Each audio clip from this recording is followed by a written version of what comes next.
આપ જોઈ રહ્યા છો અરવલ્લી સમાચાર અને ઇવનિંગ બુલેટિન સાથે હું છું માસૂમ। સમાચારોની શરૂઆત કરતા પહેલા નજર કરીએ હેડલાઇન્સ પર।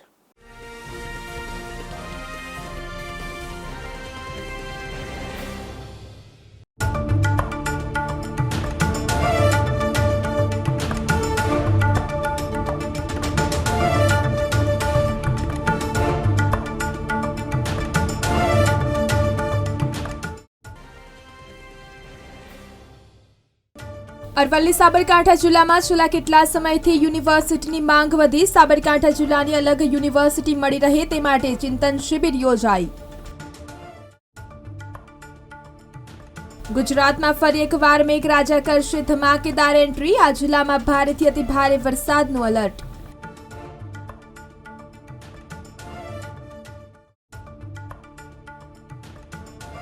હવામાન વિભાગ દ્વારા આગામી 24 કલાકમાં વરસાદનું ઓરેન્જ એલર્ટ। માછીમારોને 12 થી 14 ઓગસ્ટ સુધી દરિયો ન ખેડવા સૂચના।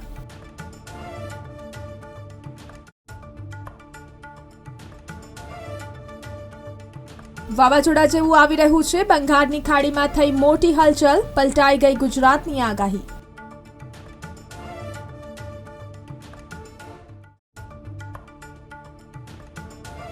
ગુજરાતમાં મોટી સરકારી ભરતી, ધોરણ 10-12 પાસ માટે સુવર્ણ તક। પરીક્ષા વગર થશે સીધી પસંદગી।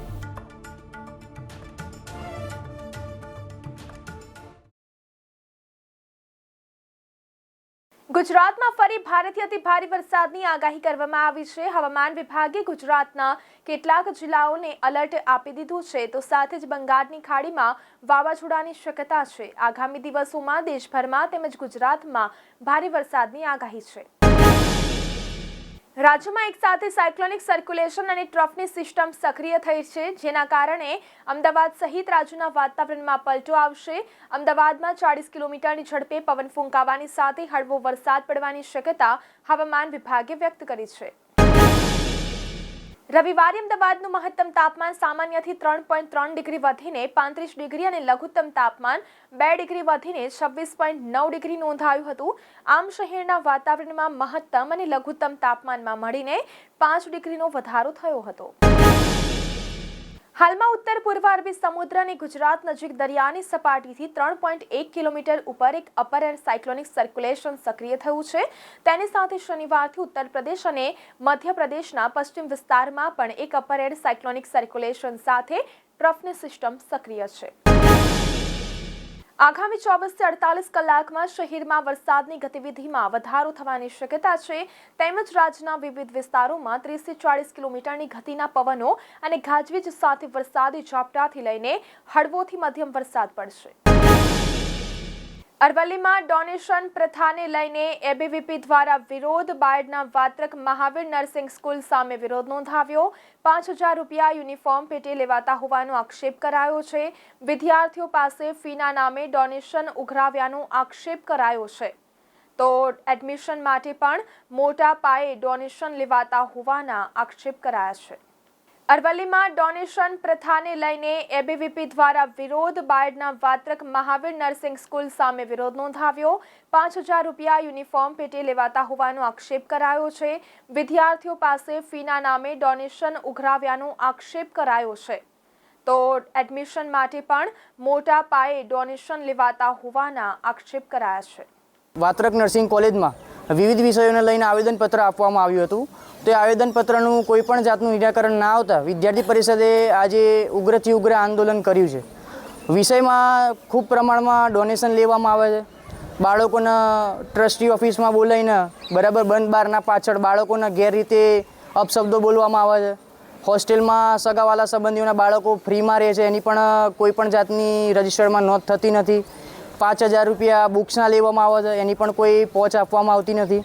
5,000 રૂપિયા યુનિફોર્મના લેવામાં આવે છે, એની પણ કોઈ પણ જાતની પહોંચ આપવામાં આવતી નથી। તો વિદ્યાર્થી પરિષદની ઉગ્રમાં ઉગ્ર માંગ છે કે જેટલા પણ બાળકો જોડેથી ડોનેશન લીધું છે એ દરેક વિદ્યાર્થીને દરેક બાળકને તાત્કાલિક ધોરણે ડોનેશન પાછું આપવામાં આવે।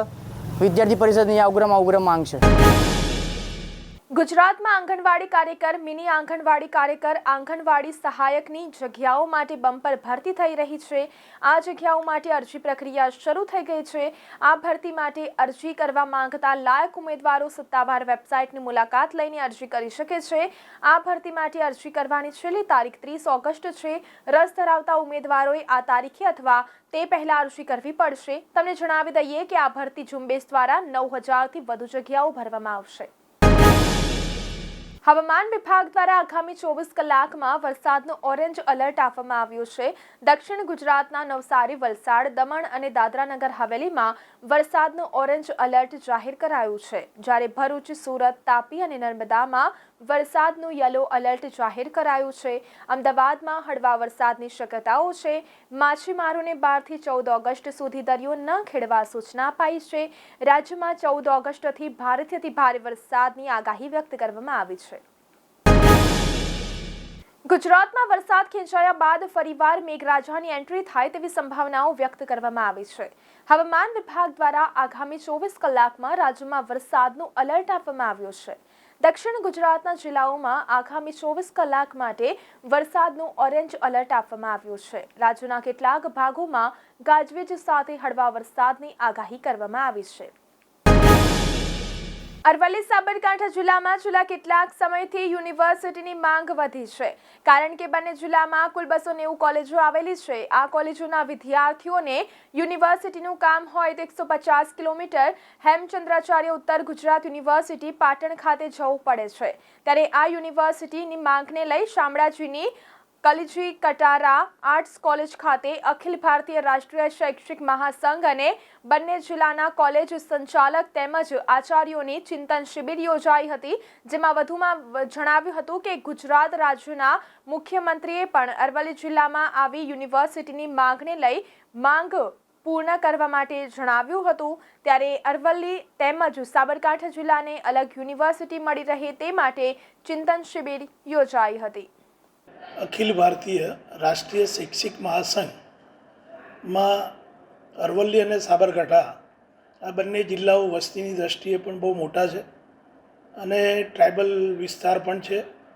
ત્યારે હેમચંદ્રાચાર્ય ઉત્તર ગુજરાત યુનિવર્સિટી પાટણમાં પણ વિદ્યાર્થીઓની સંખ્યા વધુ હોય અને ગુરુ ગોવિંદ યુનિવર્સિટી, કવિ નરસિંહ મહેતા યુનિવર્સિટી જે રીતે વિદ્યાર્થીની સંખ્યાની દૃષ્ટિએ અલગ બતાવવામાં આવી અને એને નામાભિધાન કરવામાં આવ્યું, ત્યારે અરવલ્લી જિલ્લો અને સાબરકાંઠા જિલ્લાના કોલેજના ટ્રસ્ટીશ્રીઓ, આચાર્યશ્રીઓ અને વિદ્યાર્થીઓની પણ એક માંગ રહી છે કે અરવલ્લી અને સાબરકાંઠામાં સંયુક્ત રીતે એક યુનિવર્સિટીનું નિર્માણ કરવામાં આવે. અને હું નાણામંત્રી શ્રી માન્ય ઋષિકેશભાઈ, શિક્ષણ મંત્રી શ્રી અને મુખ્યમંત્રી શ્રી સાથે પણ અવનવાર આ અંગેની વાતચીતો થઈ છે અને મને એમ લાગે છે કે અરવલ્લી અને સાબરકાંઠા યુનિવર્સિટીનું નામાભિધાન થાય અને આ જ રીતે વિદ્યાર્થીઓ અને વાલીઓને પણ સુખ શાંતિ અને નવી શિક્ષણ નીતિના અંતર્ગત આ શિક્ષણના આયામોની શરૂઆત કરી શકીએ. આ બંને જિલ્લાઓની થઈને 290 કોલેજો થાય છે. યુનિવર્સિટીનું અંતર અહીંયાથી 150 કિલોમીટર કરતાં પણ વધારે છે, એટલે અનેક પ્રકારની અવરજવરની મુશ્કેલીઓ રહે છે. હવે વિદ્યાર્થીઓની સંખ્યા પણ ખૂબ વધી છે, ત્યારે 300 કોલેજોમાં આ બંને જિલ્લાઓમાં અલગ યુનિવર્સિટી મળે એના માટે અમે સર્વે એકત્રિત થયા છીએ. માન્ય સંસદ સભ્ય શ્રી અરવલ્લી જિલ્લાના એમણે જ્યારે ચૂંટાયા ત્યારે કહ્યું હતું કે મારી પ્રાયોરિટી એક યુનિવર્સિટીની સ્થાપના કરવાની રહેશે, અને હમણાં જ આપણા અરવલ્લી જિલ્લાની અંદર માન્ય લોકલાડીલા મુખ્યમંત્રી શ્રી આવેલા અને એમણે પણ જાહેરાત કરેલી કે આ વિસ્તારમાં તમારી માંગ મને ખબર છે કે યુનિવર્સિટીની જરૂરિયાત છે અને એ આપીશું. એટલે અમારી બધાની એવી માગણી છે કે અમને આ બંને જિલ્લાઓને એક અલગ યુનિવર્સિટી મળે તો જેના કારણે ફેકલ્ટીનું ડેવલપમેન્ટ થઈ શકે, વિદ્યાર્થીઓને પડતી મુશ્કેલીઓ જે છે એ પણ દૂર થાય અને આ વિસ્તારનો આર્થિક રીતે પણ સારો એવો બંને જિલ્લાઓનો વિકાસ થાય. તો આ સાથે ઇવનિંગ બુલેટિનમાં અત્યારે બસ આટલું જ. નમસ્કાર.